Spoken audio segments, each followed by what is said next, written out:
Today we're going to be talking about the death of video games.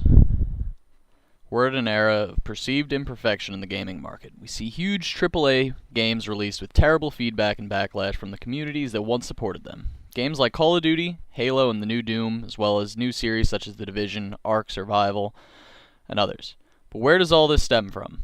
It's my belief that we aren't in as much of a content crisis as we believe we are, but instead are headed towards a flood of information overload, where each and every one of us believes that we could handle the development of these games better, and wish we had a direct impact on the founding and creation of games. There's a lot that goes into this flooding of information and media content, but it essentially starts like this. As games have gotten bigger and better and more frequent, we start to take them in and process them. But the more exposed to games or media in general we are, the less impressive everything looks. Take, for example, the dawn of video gaming. Games weren't criticized nearly as much because, quite simply, the people and players didn't and couldn't take them for granted. There simply wasn't enough variety in the marketplace and not enough technology to differ them drastically enough to try and compare and contrast similarities or differences. Then we have the split of gaming into distinct genres and what I call the golden age of gaming.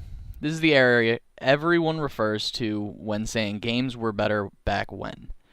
This is about the time between the original World of Warcraft to the Wrath of the Lich King expansion, with two games in between and after.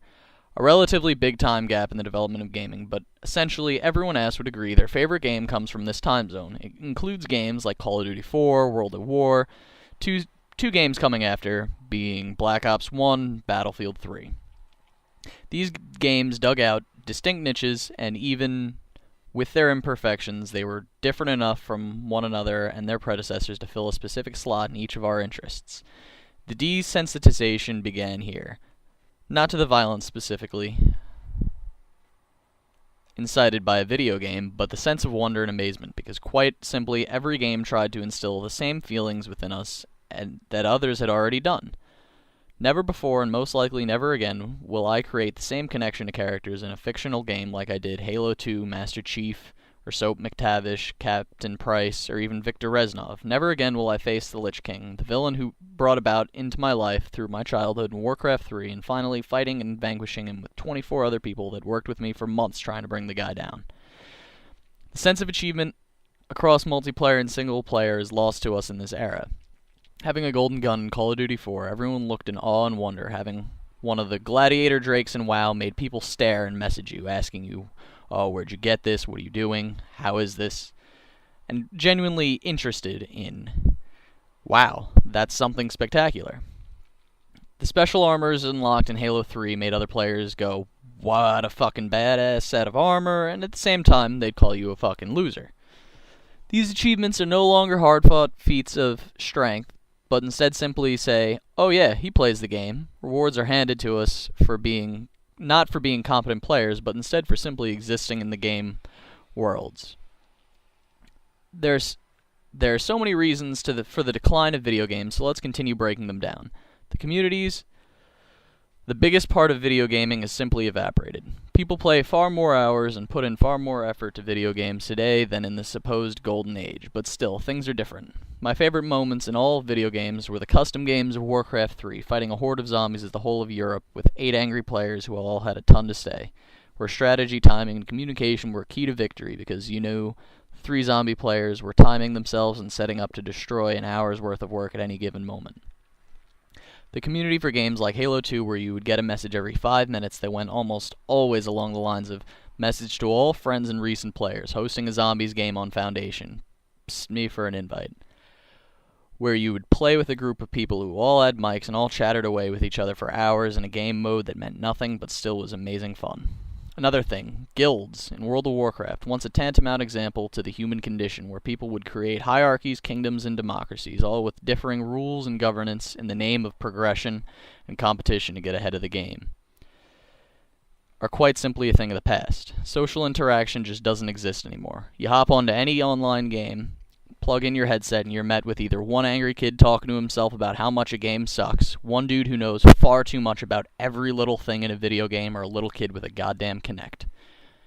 Never the social meetings of equals. There is no more banter between players that was almost always in good fun. No more coordination, even less no more new friends across the world. The one game that did put communications as a centerfold and make for an amazing social experiment and experience was Ark, but it left far too much room for the evils and people to take over. Griefing, people who exist simply to ruin the fun for others because all of their own fun is run out. We have reached the point where at any moment's notice we can drive to the store and pick up a AAA game we haven't touched, put it in, and feel like we've put in a game from years ago. Even if it's radically different, it will still have the same familiarity and in turn lose the sense of wow and amazement it instilled upon us at one point in time. This will be a touchy subject, but unfortunately we players cannot relate to the antagonists of a game anymore. There is no depth to the character, or they are attempting to be politically correct and appease everyone instead of the people who really play these games. Yes, there's women gamers, and yes, there's gamers from every mix and ethnicity, but let's be real. Most players are white dudes between 14 and 28. I can't put myself into the shoes of an Asian woman in the new Call of Duty or Mirror's Edge and feel that connection that I did when I played as Soap or even Master Chief, whose identity still isn't known. I don't sit there and think I can see myself as Fei Lao in The Division or any of the characters in the Call of Duty multiplayer experience. I would understand if they tried to put groups or variety, but it's forced. When I see the cover of Battlefield 1, I don't go to my roots in history and think, okay, the Harlem Hellfighters were one important regiment, but fractionally less than 1% of the troops. The rest of the troops in Europe at that time were European white men. I don't see the Arab woman on the horse and think, wow, that is so inclusive and so proper and correct. I think the people of that time would never allow themselves to be led by a woman, especially in that region of the world. Social issues of this era need to be left alone and out of the world of video games, because quite simply the average gamer either doesn't care or gets angry seeing these things being so forceful and backhanded and forced political correctness, not for the sake of being genuine and writing a character because they were important, but to fill some imaginary quota where we can't just have a white guy be a main character anymore. The final nail in the coffin for video games is microtransactions, a deal with the devil, so to speak, where things will only get worse as time goes on. There's no fighting it. There's no amount of complaints or outcry will stop it. Even with this new Call of Duty being the most disliked video essentially ever, people will still go out and buy the game. Not because they want it, not because it excites them, not because it's something they do. It's become part of their routine to go out every year, pick up the latest shit game, and do whatever. They want to restore that experience they used to have. And really, that's all developers need to do. Sell the game. Be a blank disc at this point and people would still go out and buy it, not because of what's there, but because it's just what we as humans do. Microtransactions open another realm of greed for these people. No, not a single player in the history of forever likes the idea of content being cut and sold back to us incrementally or even wholly. But does that mean we won't do it? Fuck no. I consider myself extremely frugal and financially conservative. And still, I purchase these shit microtransactions. It's a guaranteed cash cow for them to milk, because that's just how the world works. Gaming will never be what it was to us in the years past. It will never fill that void where our senses used to be, our emotions and commitment. This is why you see the outcry for things the way they used to be. Why you see things like the Nostalria server being full and active. It's why I was a part of it. Why the remastered Call of Duty is the biggest excitement for this coming year.